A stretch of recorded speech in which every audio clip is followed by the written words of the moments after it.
Mastering Phrasal Verbs, Unpacking Wear Oneself Out. Hello and welcome to our journey through the fascinating world of English phrasal verbs. Today, we're diving into the phrase, wear oneself out. Understanding this phrase is key to sounding like a native and fully expressing yourself in English. Let's embark on this linguistic adventure together. At first glance, wear oneself out might seem like it's about clothing or fashion.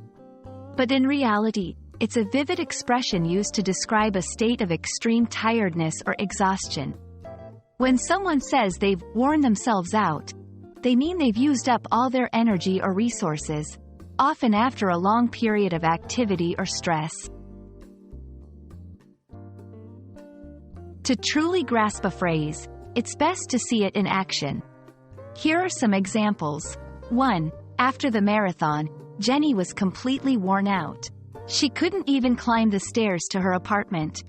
2. Don't wear yourself out trying to finish the project in one day. It's okay to take breaks. In these sentences, wear oneself out is used to emphasize the extent of tiredness someone feels after strenuous activities. Understanding synonyms can broaden your vocabulary and give you alternative ways to express the same idea.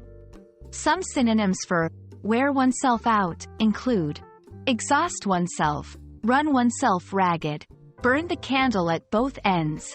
Each of these phrases carries a similar meaning but can add a different flavor or intensity to your expression. Wear oneself out is more than just a phrase. It's a colorful way to describe the feeling of being utterly tired or exhausted. Remember, learning phrasal verbs like this one can significantly enrich your English communication skills. We hope you found this video helpful and feel more confident in using wear oneself out in your daily conversations. Stay curious and keep learning.